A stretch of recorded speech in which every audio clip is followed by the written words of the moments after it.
दोस्तों, खलील गिबरान की एक बहुत मशहूर सेइंग है, एक किस्म से कविता है कि जब नदी है, जब वो समंदर में मिलने लगती है तो पहले डरती है कि मेरा वजूद क्या रहेगा, लेकिन जब वह समंदर में वो मिल जाती है तो उसका वजूद समंदर हो जाता है।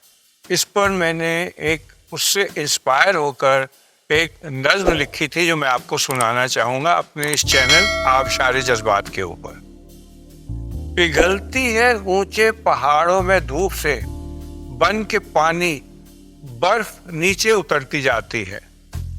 पिघलती है ऊंचे पहाड़ों से धूप में, बन के पानी बर्फ फिर नीचे उतरती जाती है। टकरा कर पत्थरों से उच्छृंखल मस्ती में कल कल का कर्ण प्रिय मधुर गीत गाती है। टकरा कर पत्थरों से उच्छृंखल मस्ती में कल कल का कर्ण प्रिय मधुर गीत गाती है। पिघलती है ऊंचे पहाड़ों में धूप से, बन के पानी बर्फ नीचे उतरती जाती है। बढ़ती है लहराती हुई पर्वतों में, बढ़ती है लहराती हुई पर्वतों में, बन के झरना पंछियों सा चहचहाती है। बंट जाती है कभी लहरों में जैसे सुंदरी कोई अपनी जुल्फे लहराती है। बंट जाती है कभी लहरों में जैसे सुंदरी कोई अपना जुल्फे लहराती है। दोस्तों, आपने देखा होगा कोई पहाड़ों में आबशार, कोई झरना बह रहा होता है दूर से, जैसे वो किसी सुंदरी की जुल्फे हों। तो उस पर मैंने लिखा था, बढ़ती है लहराती हुई पर्वतों में बन के झरना पंछियों सा चहचहाती है। बढ़ जाती है कभी लहरों में जैसे सुंदरी कोई अपनी जुल्फे लहराती है। देखता हूँ दूर से इसको अगर तो शिव की जटाओं सी नजर आती है। देखता हूँ दूर से इसको अगर तो शिव की जटाओं सी नजर आती है। आकर नीचे पहाड़ों से जमीन पर फिर विशाल नदी बनकर बहती जाती है, जैसे गंगा नदी है।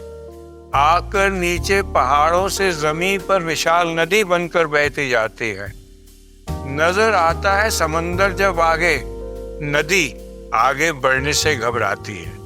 नजर आता है समंदर जब आगे, नदी आगे बढ़ने से घबराती है। अपने वजूद के खत्म होने के डर से नदी समंदर में मिलने को कतराती है। अपने वजूद के फना होने के डर से नदी समंदर में मिलने को कतराती है। कर के भरोसा खुदा पर बाद में नदी खामोशी से आगे बढ़ती जाती है। कर के भरोसा खुदा पर बाद में नदी खामोशी से आगे बढ़ती जाती है।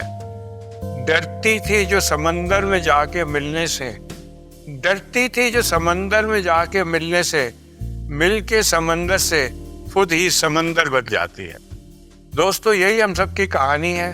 हम दुनिया में आते हैं, नदी की तरह अपनी ज़िंदगी काटते जाते हैं। आखिर टाइम जब आता है तो हम डरते हैं, लेकिन हम सब ने जाना है और जाकर जब खुदा में जाकर मिलते हैं तो हम एक मोक्ष प्राप्त करते हैं, इस दुनिया को छोड़ देते हैं। तो ये एक बड़ी फिलोसफिकल पोएम थी। आप इसको एक दोबारा पढ़ लीजिएगा, आपको मज़ा आएगा। आप सबको मेरे साथ जोड़ने के लिए धन्यवाद।